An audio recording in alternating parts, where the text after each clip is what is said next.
Ng pagkilala na ibinibigay ng United People's Initiative at ng ating Philippine Alliance for Nation ng ating PANA. Sertipiko ng pagkilala iginawad ng United People's Initiative sa ngalan ng mga retiradong kawal at lingkod bayan kay Colonel Odi A. Mungao, Philippine Army.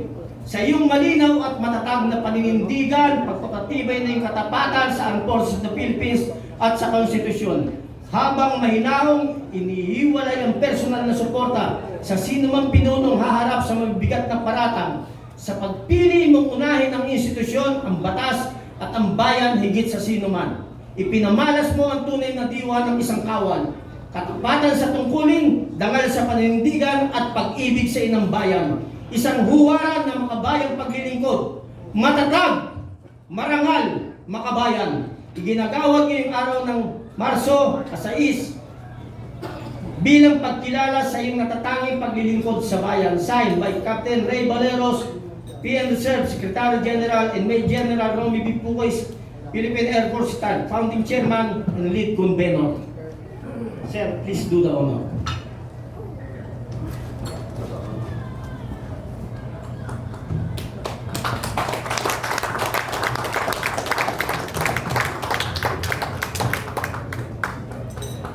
Bibigyan natin ng pagkakataon na magsalita ang anak ng ating dakilang bayani na si Colonel Odi Mungao.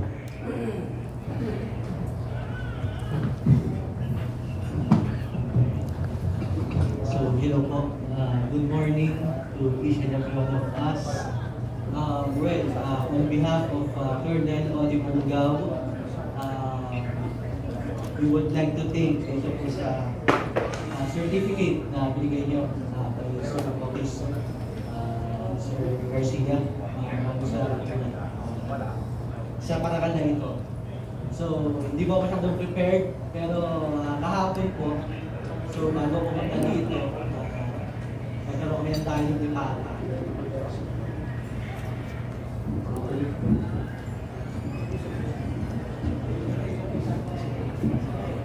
So, nagkaroon kami ng dialogue ni Papa kahapon. Sabi niya, Gogs, kasi Gopin, Linggo po, Thursday. So, sabi niya, sabi mo kila Sir, laban lang tayo. So, ako po, nirelay ko sa inyo kung ano yung gusto ipasabi ni Papa sa sambayan ng Pilipino, that Filipino is worth fighting for, as he said dun sa post niya. And maraming salamat. Huwag nating hayaan na hindi mapakinggan ng taong bayan ang pangalan ng ating magigiting na 18 Marines kasama si Sergeant Cunesa. General Romy Puki, sir, please on the stage. General Virgil Garcia, please on the stage. Colonel Jun Metran, please be on the stage. General Kaloy Kita, please be on the stage. Colonel John Galang, please come here on the stage, sir.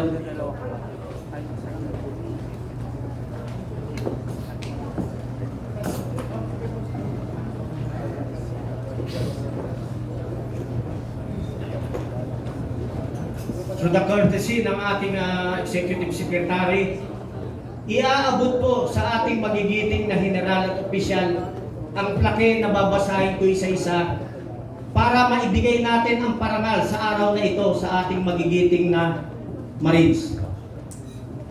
At ulitin ko po, nagpapasalamat tayo. Lahat po ay inimbitahan natin. Wala pong kulay ang ating parangal sa araw na ito. Nandito po ang lahat ng ating mga kaibigan na sumusuporta sa 18 Marines. Alam ko, meron dito na mga iba't ibang political colors, pero salamat at dumating kayo. Nandito rin si Ka Eric Celis, sila Atty. Jing Paras. Marami ang mga dumating para sumuporta. So, please, Mark.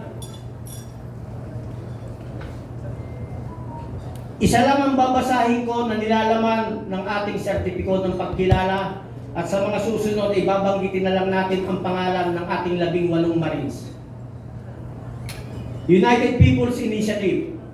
Sertipiko ng pagkilala. Ang United People's Initiative sa ngalan ng mga retiradong kasapi ng sandatahang lakas pambansang pulisiya at mga uniformadong serbisyo ay buong pusong nagbibigay pagkilala kay Bernard Tube bilang pagpupugay ng iyong katapatan at pagmamahal sa bayan. Sa iyong matapang na pagsiwalat hinggil sa umano'y pag-ata sa inyo bilang tagatid ng daan-daang maleta ng salapi. Pinatunayan mo na ang panunumpa ay para sa konstitusyon at sa sambayanang Pilipino, hindi sa sinumang makapangyarihan. Sa kabila ng panganib sa iyong buhay at pamilya, nanindigan ka. Ang iyong ginawa ay huwaran ng tunay na kawal, matapang, matapat, makabayan. Iginagawad ngayong araw ng Marso 6 bilang pagkilala sa iyong natatanging paglilingkod sa bayan. Signed, Secretary General and the Founding Chairman, General Romeo Pugas, Sir.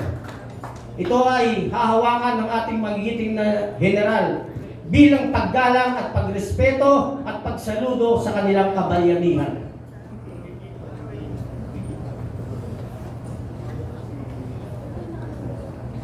Benny S. Volantante,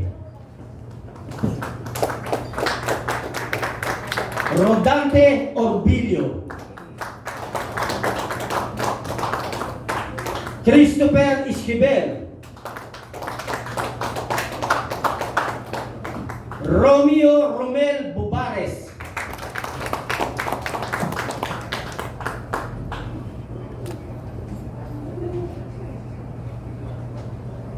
tinatawagan po natin sa stage ang ating Honorable Vice Mayor ng Isabela, si Vice Mayor Harold Respicio. Sir, please. Sir, please.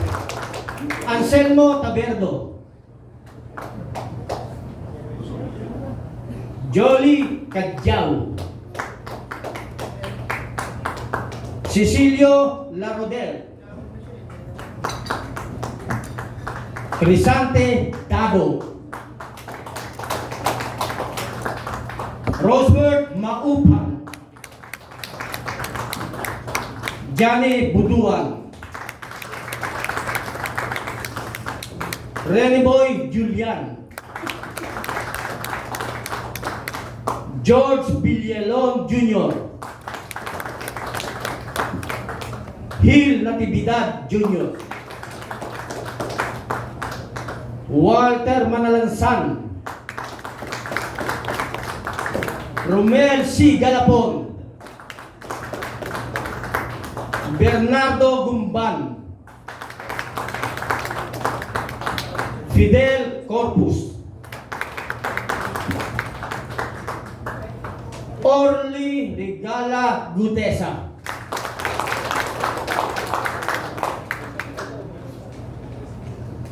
at pinagbibigay rin ng pugay sa tumutulong sa 18 Marines natin at lumantad para tumulong kahit maraming threat.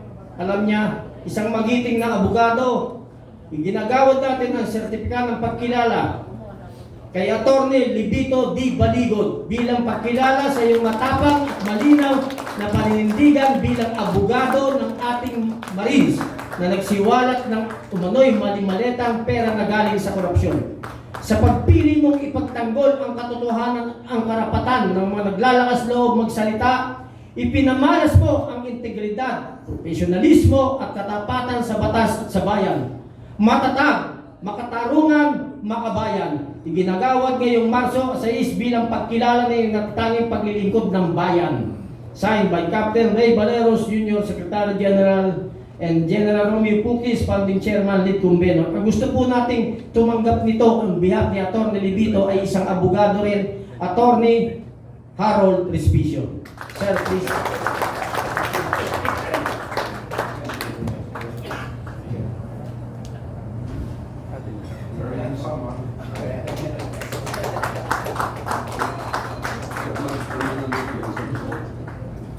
Bago po tayo magpunta sa ating question and answer, sasagutin po namin sa abot ng ating makakaya.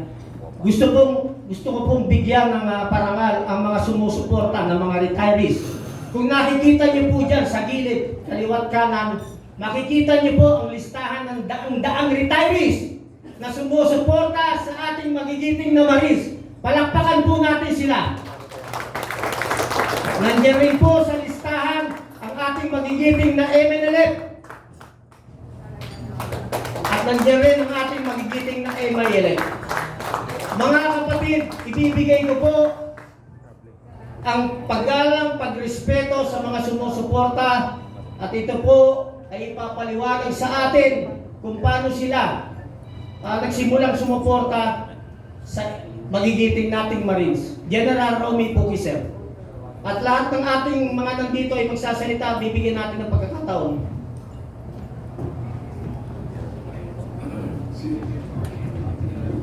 Muli, magandang umaga sa inyong lahat, mga kaibigan, mga kababayan. Ang ginawa po natin ito ay isang pagbibigay ng parangal sa ating mga kapwa mga sundalo na walang ibang inisip, maging malagay sila sa panganib. Wala silang ini-expect na gantimpala o kapalit. Sila ay lumabas para isiwalat ang buong katotohanan sa nangyayari sa ating bayan. Malaki ang kapalit nito sa kanilang seguridad. Kaya nga wala sila ngayon dito dahil inaalagaan din natin ang kanilang physical security. Maging ganun pa man, dito natin nakikita ang isang isang Pilipino o mga Pilipino, kundi mga sundalo na hiyandang ialay ang kanilang buhay para sa ikabubuti ng ating bayan. Marami nagsasabi sa kanila na sila raw ay tawag ito, dishonorably discharged. Pero hindi po yun ang issue. Sinisiraan sila, minamaliit.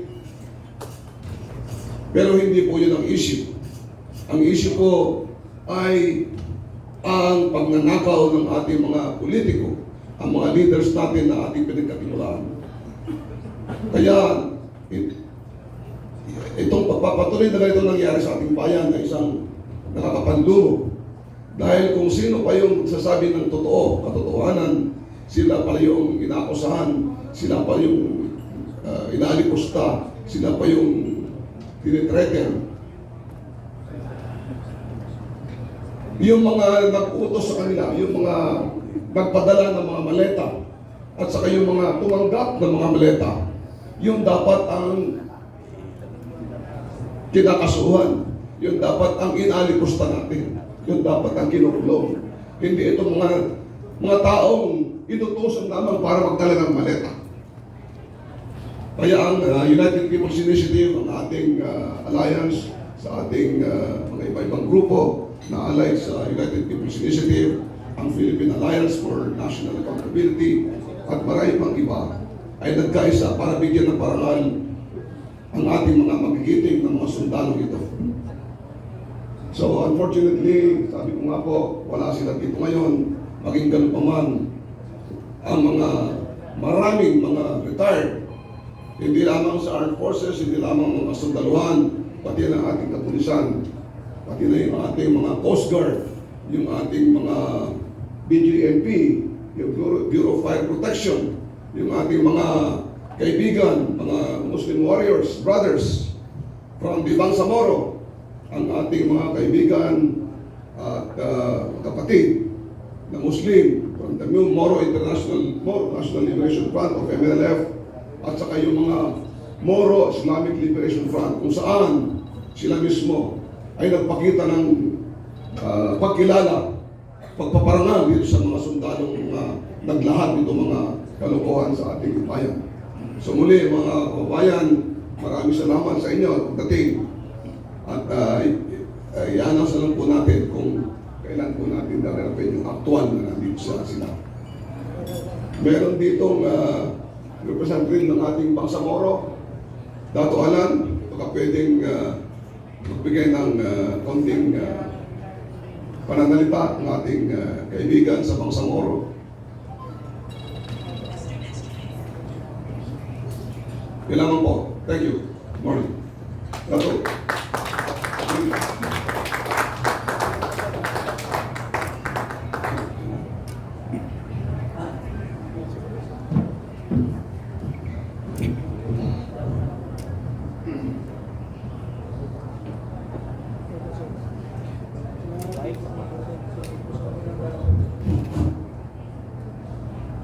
أعوذ بالله من الشيطان الرجيم بسم الله الرحمن الرحيم سبحانك لا علم لنا إلا ما علمتنا إنك أنت العليم الحكيم وبعد السلام عليكم ورحمة الله تعالى وبركاته. Ako po ay magpapasalamat sa tipon-tipon nito. Una-una tayo po ay magpapasalamat sa Panginoong Allah na siyang lumikha ng sangkatawan at sanlibutan.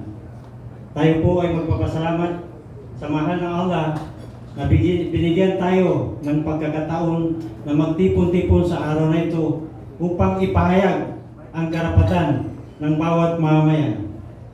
Ako po, si Dato Moro, na sa MILF ako, Bangsamoro.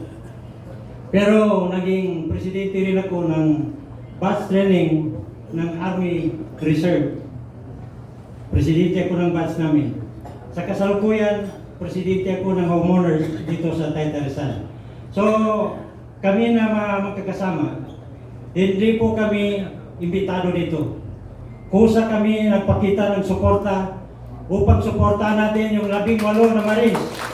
Na sila po ang magiging susi ng kapayapaan ng bawat mamayan. Kaya protektahan natin ang 18 Marines na yan. Dahil sila po ang magiging susi natin upang ipagtanggol ang karapatan ng bawat mamayan. Ayun lang po. Maraming salamat. Maraming salamat, Dato. Assalamualaikum warahmatullahi wabarakatuh. Bibigyan natin pagkakataon na magbigay sa atin ng pahayag General Carlos Kita. Sir.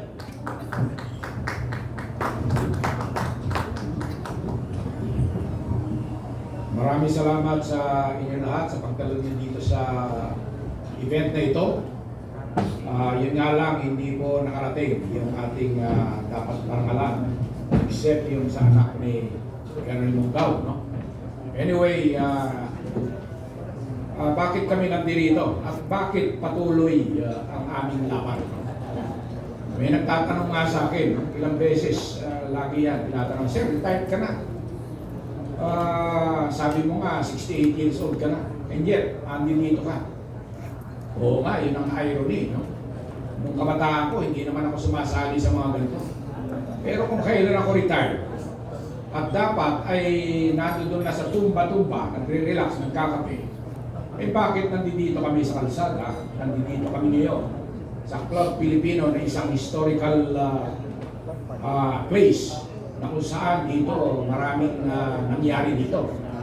Yung 1986 EDSA Revolution, maraming mag-meeting dito. So, bakit nga ba? Dahil ayaw namin, kahit nabanggit kanina ni Captain Ray Valeros, na isang beses lang tayo mabubuhay sa mundo ito. And wala na ulit. No? So, hindi namin maatin na pag nawala kami dito sa mundo ito, yung mamanahin ng aming mga anak, ng aming mga apo at mga apo ng ating mga ay wala nang Pilipinas. Kasi sa kasalukuyan na nangyayari ay talagang hindi na matanggap ng kahit sinong Pilipino, except yung mga natatapalan ng mga maleta, yung mga binibenta ang kanilang prinsipyo. Maganda nga at eto may mga nagkaso na sa 18 at saka sa iba pa na nagsasalita. Bakit maganda? Dahil eto na lang ang paraan para mailabas yung mga ebidensya.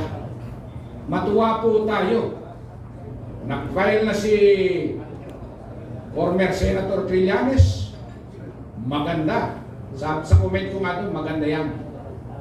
Nag-file na rin si Secretary Ed Año, actually si Secretary Ed Año. Mista ko yan sa Academy. Talaga namang mahusay na ano yan, officer. Ang comment ko lang doon, maganda at nag-file dahil doon malalaman natin ang katotohanan. Kasi pagdating sa korte, lalabas po kung sino nag-deliver, meron pa yan mga video, hindi lang po picture yan. Maraming ebidensya na ilalabas yung 18 sundalo na yan. Kaya discharge man sila, honorably or dishonorably, o nag-retire ng maayos. Ang mahalaga yung katotohanan. Yung iba nga dyan, nagsasabi na imbestigahan hinahanapan ng butas. Gumagamit pa ng statistics, ng mathematics, na imposible raw. Dahil ilang delivery raw yan kung 800 billion. Hindi naman sinasabi ng mga Marines na yon, ang total ng dineliver nila ay 805 billion. Hindi naman. Ang sinasabi nila, ang pinapatotohanan nila, ay yung mga dineliver nila kung ilang maleta. So yun po ang pinapatotohanan nila kung ilan yun. So para malaman ang katotohanan, tama po yan. Sa kaso, lalabas. Sa hustisya o sa korte, lalabas po yan. Kaya po ang hiling po namin sa lahat ng mga nakikinig sa ating mga 18 kasundaluhan at iba pa, sa ating mga retired, sa ating mga aktibo, sa ating mga iba't ibang sektor, yung mga vloggers na nandito, yung sa mga mainstream media, ilabas lang po natin ang katotohanan. Yun po ang mahalaga. Sabi nila, the truth will set us free. No? So, panghuli, nabasa ko kahapon o napakinggan ko kahapon, etong si spokeswoman Colonel Padilla, minamaliit yung ating manifesto. Yung mga ilang daan, sa ngayon nasa mga 500 plus pa lang naman. No? At parami pa yan ng parami. Marami nagte-text. No? Sir, isama mo kami dyan. In fact, yung dati kong brigade commander, si deputy brigade commander, si General Johnny Macanas. Napanood ko ulit yung Johnny, thank you sa pagsuporta, no? Na-i-vlog mo nga. At marami siyang mga pangalan na binanggit, no? So napakagaling na officer yan. Talagang kinasuhan din yan, pero hindi nag-materialize yung kaso sa kanya. Dahil nagsasabi po siya ng totoo. So importante po yun. Balik ko lang yung sinabi ni Colonel Padilla. Minamaliit yung manifesto. Pinagyabang niya yung AGPO. No? Ang AGPO raw, libo-libo ang miyembro. Hindi po lahat automatic nagiging miyembro ng AGPO. Ako, hindi po ako member. General po ako, pero hindi ako member ng AGPO. Kasi may babayaran ka pa doon, 10,000 pesos. Pero ang hamon ko sa kanya, sabi ko, yung pumirma sa AGPO, mga opisyal yan ng AGPO. Pero subukan mong papirmahin yung membro niyan, yung libo-libong member ng AGPO na sumusuporta sila sa administrasyong ito na alam na korap. Ewan ko kung may pipirma dyan. Yun lang, mag-isip tayo sa katotohanan. Maraming po salamat. Maraming salamat, General Caloy Kita, Sir. Bigyan natin ng pagkakataon ng ating magiting na General at Abogado, Attorney Virgil Garcia, Sir.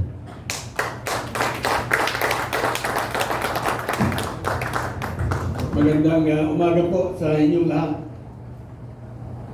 Miyembro po ako ng AGPO. Pero kami po sa AGPO, nakapagsalita lang po ng konti. Marami pong exchanges ng ideas doon alam niyo na, mga retiradong general nandun. So lahat ng ideas nilalabas for academic discussion. walang mali, walang tama, basta sabihin mo yung iyong opinion and then, but you know, there is a point where where they take a common stand. Ayaw po niya ng corruption. Yun lang po about Agpo na ni General Kita. Wala po akong prepared na speech this morning. Gusto ko lamang pong i-focus yung ating atensyon. Ano po? Kasi alam ko ninyo, nung nag-aral ako ng abogasya sa Ateneo de Manila, iba yung pinag-aralan namin sa nangyayari ngayon.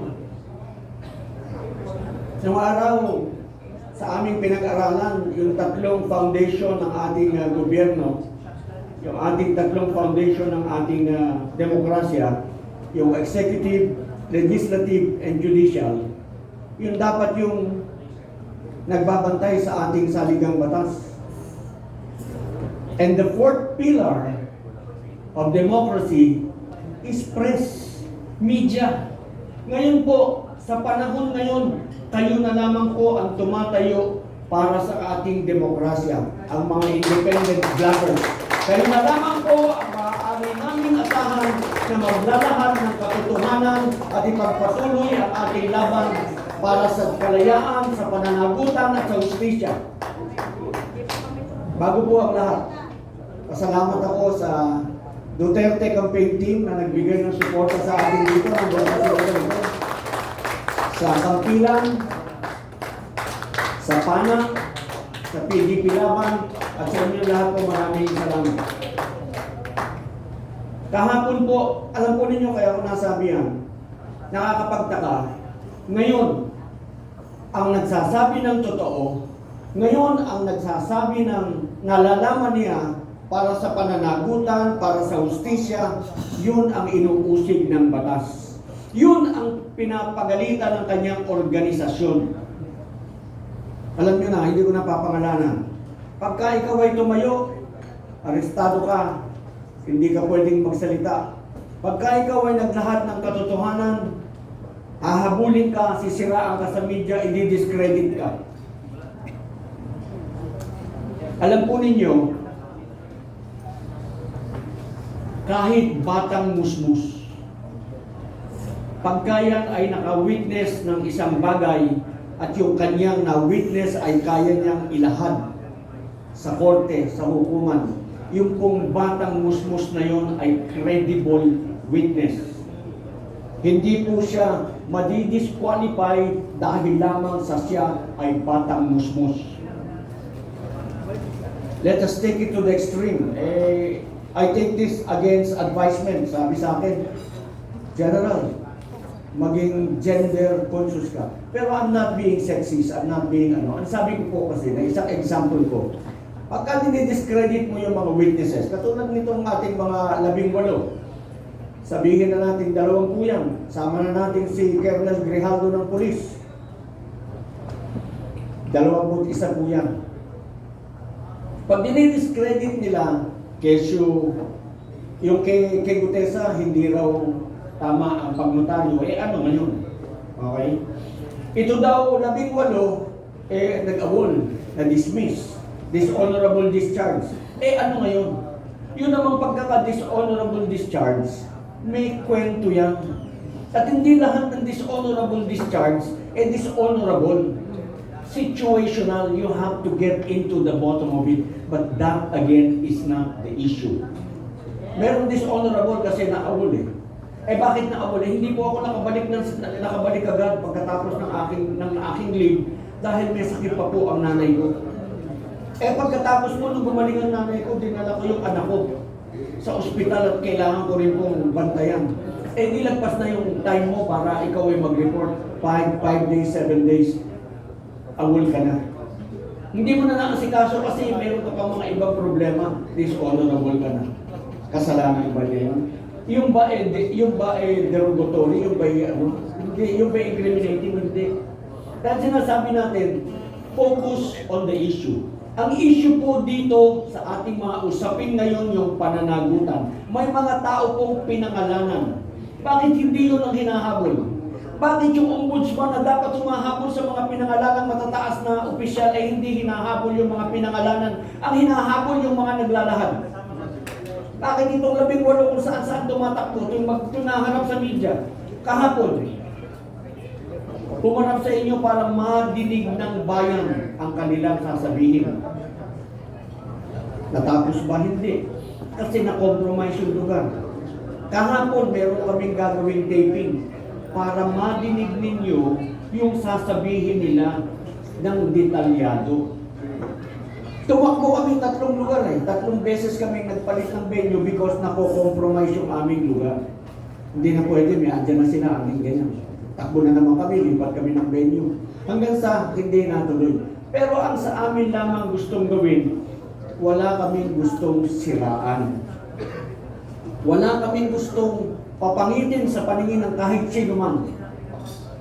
Ang intensyon lamang po namin ay papanagutin ang mga dapat managot dahil yan po ang nakasaad sa ating saligang batas. Ang UPI po, ang United People's Initiative, isa lamang po ang pinapanigan ng UPI Movement Inc. Yan po ang pangalan namin, UPI Movement Inc. Ang saligang batas. Sinisiguro namin na ang saligang batas ay dapat galangin, dapat sundin, at dapat ipagtanggol. Ngayon po ang ating saligang batas ay masyado nang nagagahasa, masyado nang nayuyurakat, masyado nang nasasalbahe. Hindi na po natin ginagalang, hindi na po ginagalang ng mga nakaposisyon sa gobyerno. Nakapagtataka po, meron nga pong nagtatanong, hindi ako sila nagtatanong, I quote, meron ba tayong gobyerno o mafia yung nagpapatakbo ng ating gobyerno? Kasi sila nagtatakipan sila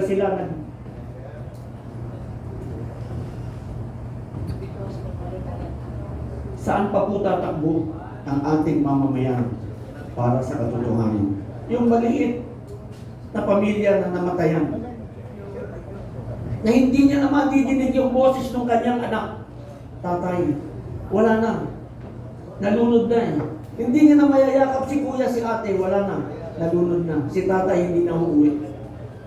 Paano yung justisya para sa kanila? Dahil doon sa mga flood control na kung naitayo, hindi sana sila maaaring namatay. Yan po ay pinaglalaban natin. Yan po ang focus. Dapat po si Ombudsman, tawagin niya lahat ng pinangalanan at protektahan niya. Itong 18, hindi yung 18 ang uusigin niya, hindi yung 18 ang sasabihin niya. Wala kayong kwenta mga sundalo dahil kayo discredited, kayo... si Senator Lacson sinabi merong isa hindi naman mga dishonorable discharge yan. Yung isa reservist. Ano ngayon? That is not the issue. The issue, ladies and gentlemen, pagka ganyan, magkaisa-isa tayo, usigin natin ang usigin hanggang sa, ewan ko, wala na yatang hiya sa kanilang mga anak. I mean, can you face your child in the morning during breakfast? Kung ganyan ang paninindigan mo sa bayan at nadidinig ng... Si Saldi kaya nagbago yun, inusig ng anak Hindi na kaya yung pag-uusig ng anak niya. Natatay, hindi ko alam, ikaw pala ganyan, tagal na kitang iniidolo. I don't know about this, guys.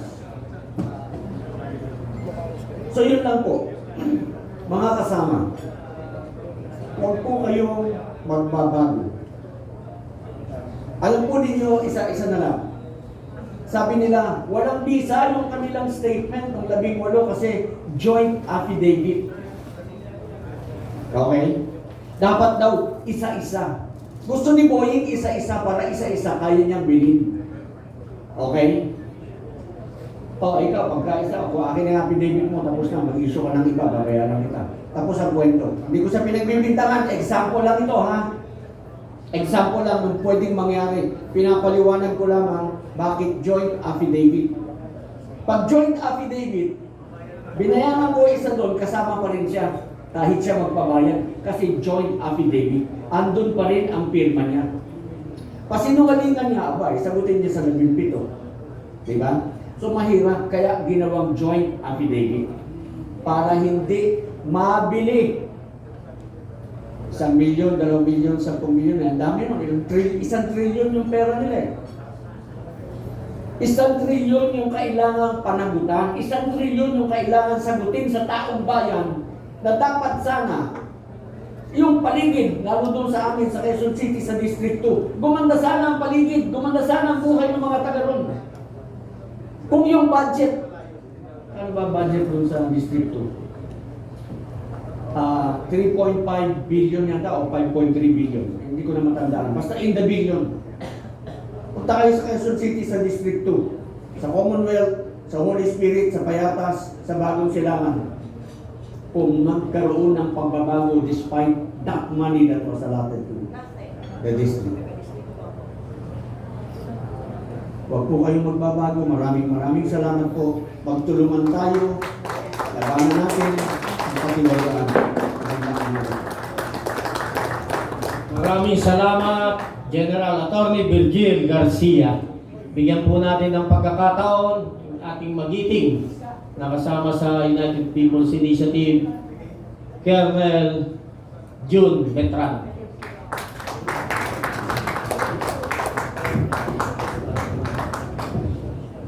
13 anyos ako lumaban sa kalaban ng gobyerno. 13 anyos. Ngayon, senior citizen na ako. Ang kalaban natin ngayon ay nasa loob ng gobyerno. Mabuhay tayong lahat! Mabuhay! Sigaw tayo, mabuhay! Laban tayo! Mahina ang boses! Laban tayo! Mabuhay ang kapwa ko vloggers! Mabuhay ang kapwa ko vloggers! Mabuhay ang United People's Initiative Guerrilla Forces! Mabuhay tayong lahat! Laban tayo! Ibubuhis ko ang aking buhay para sa bayan at para sa aking apo. Maraming salamat sa lahat ng lumalaban sa katotohanan! Maraming salamat, Colonel June Betran, magiting nating kasama sa laban. Tayo nalulungkot dahil nung nagsiservisyo ang mga ito, mga general natin, kalaban nila is yung kalaban ng bayan. Masakit mang isipin, kahit nga elementarya, maiintindihan eh. Hindi na natin kailangang sabihin pa kung sino ang kalaban ng bayan. Yung mga tao na dapat nagpoprotekta sa atin, yung mga tao na inaasahan natin, sila pa yung nanggigipit sa taong bayan. Bigyan natin ng pagkakataon galing sa ating Philippine National Police, Retired Colonel John Galang.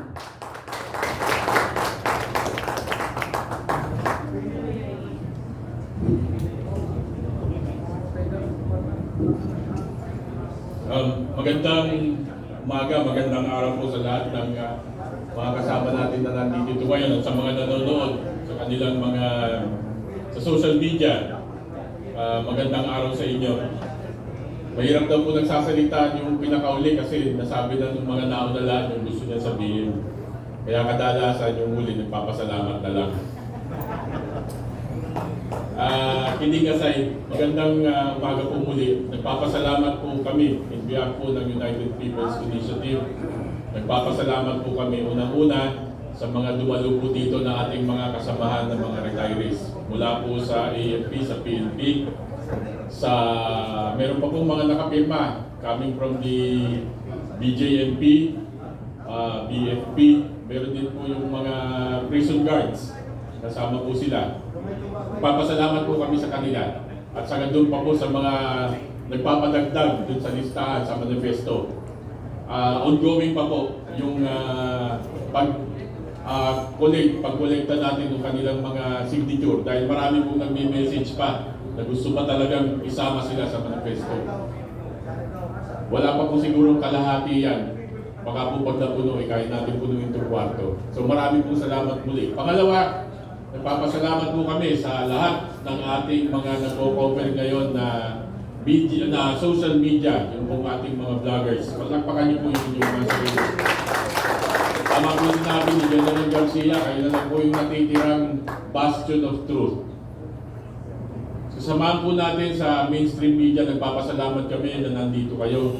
Dahil kahit papano, pinakikita niyo po at ginagawa niyo po yung trabaho ninyo. Alam naman po namin na yung mga mainstream media, yung nasa field, Binibigyan po kasi yan ng instruction galing from the main office. Pagdating po sa editor's table o sa editor's desk, diyan po nagkakaproblema. Kaya yung pong mga kasamahan natin sa mainstream media na nasa field, unawain po natin sila dahil kanilang pong trabaho yan. Napipilitan lang din po yung karamihan sa kanilang sumunod kung ano yung instruction. Ang media o around Port Estate, kaya nga po sa ating institution, 4 po yan for a thriving country or a nation to practice a true democracy. Nandiyan po yung unang-una yung ating legislative, nandiyan po yung judiciary, at nandiyan po yung ating executive branch na papatupad ng mga batas na ginawa ng legislative. Ano po yung pang-apat? The fourth estate, yung media. Napaka-importante po ng papel ng media. Kaya nga lang po, pagpihit ng panahon, naging enterprising. Noong mga unang panahon po, walang nilalapitan ang mga taong naaapi. Ginigipit kundi ang media. Kaya po doon sa mga kasamahan natin sa media, yung pong inyong mandato, yung pong inyong pagpapaliwanag, pagpapahayag, yung katotohanan, yung pong wala kayong sinasabi nyo, walang kinikilingan,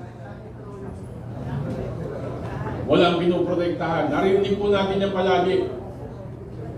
Pawang katotohanan lamang. Nasaan po yun? Hindi po pwede yung katotohanan conditional. What is in front of you? Kung ano po yung nakikita ninyo at narinig ninyo, ibalita nyo po ng tama at naaayon.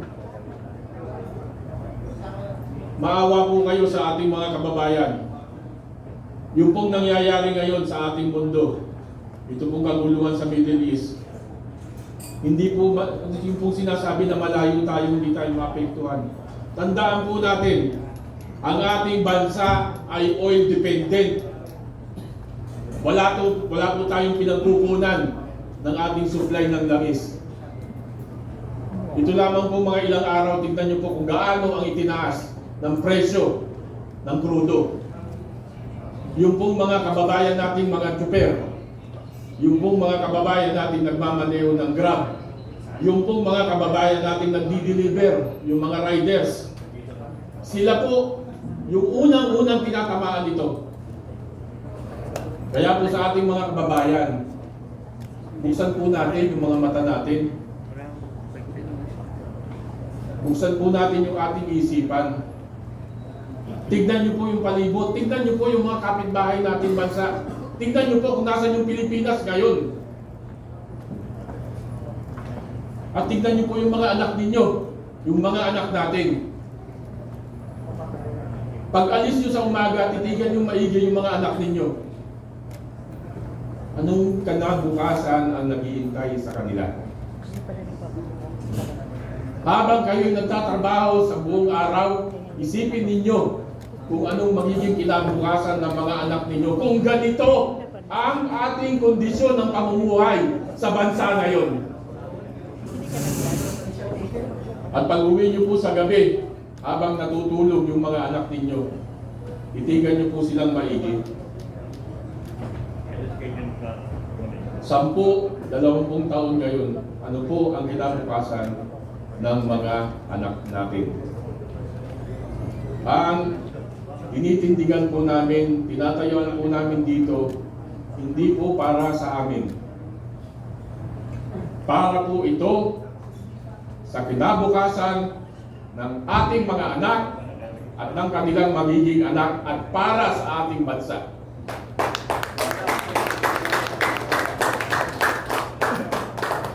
Iisa lang po ang ating bansa, iisa lang ang Pilipinas, at iisa lang ang buhay natin.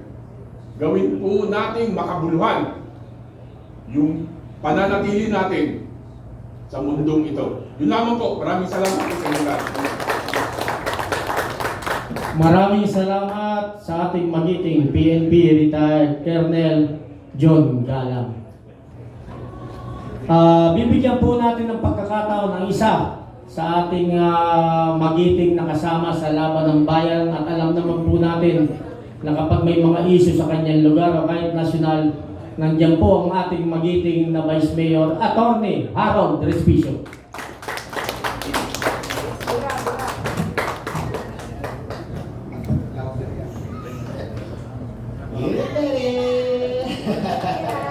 Magandang umaga po sa inyong lahat. Maraming salamat folks sa pag-imbita sa akin dito sa gathering na ito. Galing pa ako ng Isabela, nagbiyahe ako ng 12 hours to come here. Yes! Mahaba, nakakapagod. Pero syempre, hindi natin iiwan yung ating mga kakampi dito sa 18 Marines. Dahilan ko sila eh. Kasi kapareho ko yung mga yan. Kinakasuhan kami. At naglalahad kami ng katotohanan. At nandito po ako ngayon sa harap ninyo para i-manifest ang aking support para sa kanila at sabihin ko sa harap ninyo na naniniwala ako sa kanilang sinasabi. Ako po si Attorney Harold Respicio. Isa po akong Vice Mayor sa probinsya ng Isabela sa bayan ng Vega Mercedes. Isa po akong Ilocano at isa po akong elective official. Pero higit sa lahat, isa po akong Pilipino. Hindi po totoo yung sinasabi nila na lahat na sa ating gobyerno ay tumatahimik na lamang at hindi lumalaban. Totoo po na ang impluwensya po ng administrasyon na ito ay pervasive at halos lahat ng tao sa ating gobyerno ay kinurap nila. Pati sa aming bayan, kinurap nila. Sila po ay napakalaking scam. Bago po pumasok sa gobyerno, first time ko po maging public servant, maging public official this time. Ngayong 2025, before that, nasa private practice ako at nasa private industries lang ako. Pero pagpasok po dito sa gobyerno, nakita ko po ang laking scam. Bilang abogado, nakita ko yung mga pinakamalaking scam. Pero ang pinakamalaking scam sa buong Pilipinas ay ang ating gobyerno. At lahat sila ay sama-sama. At iisa ang ulo. At ang biktima ay ang buong taong bayan. Tayo ang nagbabayad ng buwis. Binibigyan natin ang lahat ng pera sa kanila para lamang sila ay maghati-hati at magpakasarap. At ma-ensure nila na habang buhay na sila ay nasa kapangyarihan. Yan po ay totoo. Inuuna nila yan sa panahon ng eleksyon. Nag-participate po ako sa eleksyon at yung expertise ko sa pag-audit ng information technology at pag-aabogado in-apply ko doon, nakita ko. Doon unang binibili ang ating kalayaan. At ngayon pinapatotohanan ng mga 18 Marines. Si Sandy ko, inutusan sila na magbayad kay Chairman George Garcia ng 4 na maleta ng milyong-milyong salapi. Kung i-multiply mo lahat yun, daan-daang milyon po yun para kay Chairman George Garcia. Magkano po yun? Ano po ang kapalit nun? Hindi ba para bilhin yung outcome ng ating eleksyon? Ang eleksyon na lamang ang tanging mekanismo para ang bawat mamamayang Pilipino ay ma-exercise nila yung kanilang direct power sa bansang Pilipinas. Kapag tinanggal pa natin ang democratic process na ito na mag-elect directly ng mga taong mamumuno sa atin, masasabi pa ba natin na totoo tayong malaya? Hindi po tayo totoong malaya. At lalong hindi po tayo totoong malaya kung pati yung mga institusyon na dapat nagbabantay sa ating gobyerno ay binibili na rin nila. Ang mekanismo sa ating konstitusyon para bantayan ng ating gobyerno ay yung mga investigasyon doon sa Senate at doon sa House of Representatives. Doon sa mga hearing ng mga komite. Pero nabigyan pa sila ng mga envelope? Nabigyan po. Kapag yung magbabantay sa ating gobyerno ay nababayaran natin, matasabi ba natin sa ating sarili na totoo tayong malaya? Hindi po. Ganun din po sa ating judiciary. Marami ang sinasabi na sa kanila ay nababayaran. Merong dating leader ng judiciary na pumasok sa executive, pero sila ka-textmate ni BBM. At nag-uusap sila paano magnakaw ng pera ng taong bayan. Kung lahat ng ating independent institutions na ito ay magkakasama na, kasama na sila sa scam, totoo pa bang malaya tayo? Hindi po tayo malaya, mga kapatid. Itong mga 18 Marines, hindi nyo ba naaalala last time? Noong ginagawa nilang scapegoat si Zaldico, di ba sinasabi nila na, uy, si Zaldico, bakit 18 Marines ang iyong mga bodyguard? Ang dami-dami, 18 na 18 Marines. Di ba ibig sabihin, binibigyan nyo ng credibility yung 18 Marines na yun, the fact na meron siyang hawak na 18 Marines. Pero nung lumabas yung mga 18 Marines, at sinabi nilang totoo na kami ang nagde-deliver in behalf of Zaldico, laban! Papunta yung pera dito kay Romualdez at mga congressman, senador, Comelec, Ila Trillanes. Ngayon, ayaw nyo na silang paniwalaan? Ano ba talaga, mga bossing? Kapag against na sa inyo yung narrative, noong bumaliktad na sa inyo yung narrative, biglang ayaw nyo na silang paniwalaan. Pero nung ibinubuhos ninyo yung scapegoat kay Zaldico, grabe!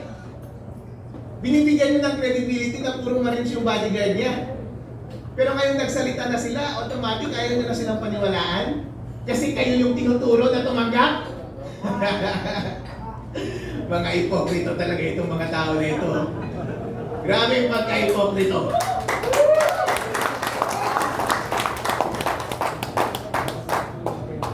Ngayon ako ay lumalabas dito dahil obligasyon po natin na kahit ano ang kulay natin. Dahil sa totoo lang po, wala namang sumusuporta sa akin. Although may kita nyo ngayon, naka-align ko yung mga Sara Duterte. Kasi kami lang naman ang lumalaban. Kasi yung mga kaliwa, mga pink, mga dilawan, tumanggapin wala ng pera, mga walang iya! Kaya ako natahimik tong mga to eh. Noong unang naglalabas ako ng mga issue sa Comelec, kayo pa ang mga kasama ko eh. Lahat ng mga aktibidad po, nag-iimbita sa akin. Kaya nandito rin ako, naiimbitahan ako. Sumasama po ako. Dahil wala akong pinagkakautangan. Wala akong utang na loob. Wala akong alignment. Ang alignment ko lang katotohanan at tama. Kaya nag-a-attend ako marami. Para magigil ang kasamaan at magnanakaw sa ating bansa. Pero na-observan ko parang, bakit yung kabilang side walang masyadong activity? Walang activity masyado. Napapadalas tuloy, napapansin nila, bakit dapat parang dito ka sa opposition na sasama parati? Eh sila lang yung may activity eh, nalaban sa gobyerno. Yung mga ibang partido, wala nang activity na laban sa gobyerno. Dahil bayad silang lahat!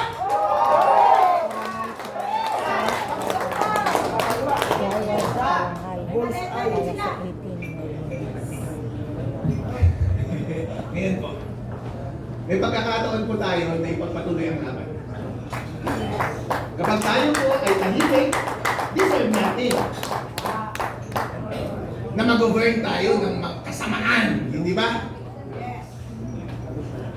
At ganoon din actually kapag refuse natin na mamuno, deserve natin na mag-govern tayo ng mga mas bobo, ng mga kurap, at magnanakaw sa ating bansa.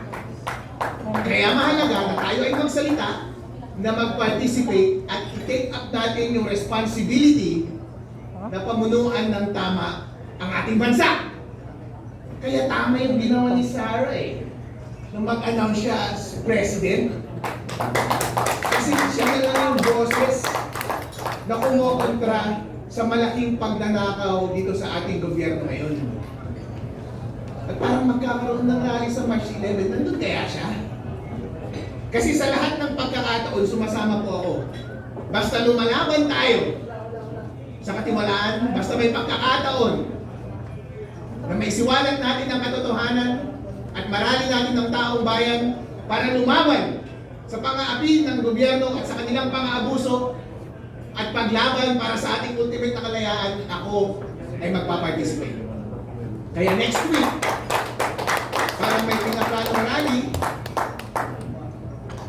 baka nandun ulit ako. Alright? Hindi ako mag-a-accept. Kasi yung mga nag-a-accept, baka yun yung mga nababayaran eh.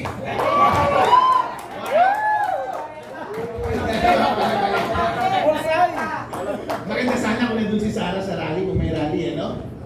Dahil mga kababayan, pagkakataon na natin ito, kailangan maging isa ang ating boses. Maging malakas para tapusin ang pagnanakaw dito sa ating bansa. Maraming salamat po sa inyo. Ituloy po ang aking suporta para sa 18 Marines at sa lahat ng kapwa akong kinakasuhan, kasama na si Mike Defensor. Kawawa naman itong mga ito.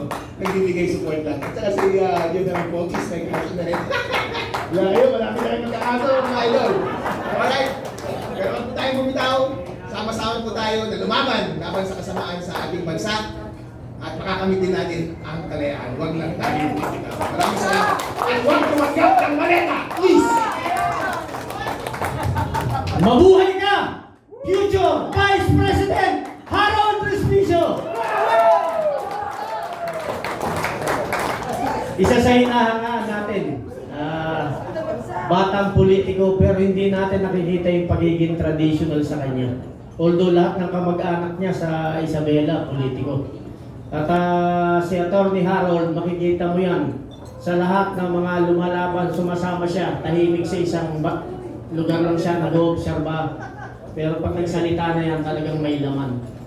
So mabuhay ka, Atty. Harold Respicio. At para sa kaalaman ng lahat, siya po yung highly recommended ng ating mga general, lalo na ni General Romy Pukis, na mag-handle ng ating UPI Luzon. Siya po yung chairman ng UPI, United People's Initiative sa Luzon.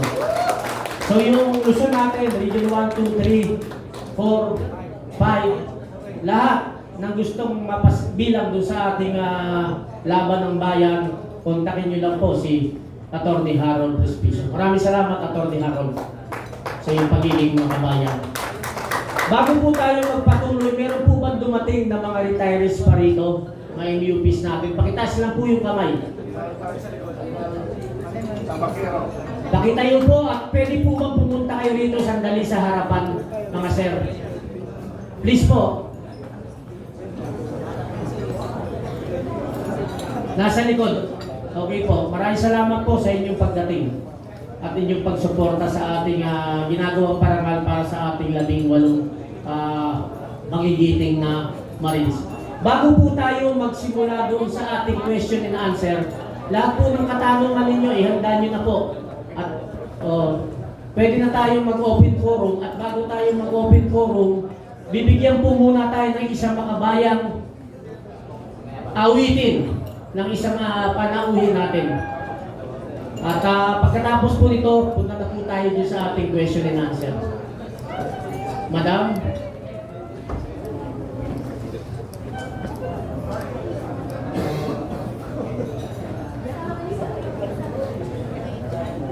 Inihanda lang po yung music at bigyan ko po kayo habang hinihintay natin. Ang United People's Initiative po, kinonvene ni General Romy Pukis, General Kita, General Virgil Garcia, Colonel John, Colonel Metran, at ng inyong likod. Kasama po lahat ng political colors. Kasama po nung binuo namin ito. Nandun po sila General El Rio, nandun po sila Sir Edwin Fernandez, nandun po si running priest natin, Robert Reyes. Nandun rin po si Bishop Nilo Tayang. So ang United People's Initiative po is, hindi po ito partisan. At lahat po niyayakap natin at bibigyan natin ng pagkakataon. Lahat ng dumalo rito, kahit anong political colors ninyo, kayo po ay kasama ng United People's Initiative. Kagaya ng sinabi ni Vice Attorney Harold, basta lumalaban ka, kasama ka sa United People's Initiative. Bigyan po natin ng pagkakataon kay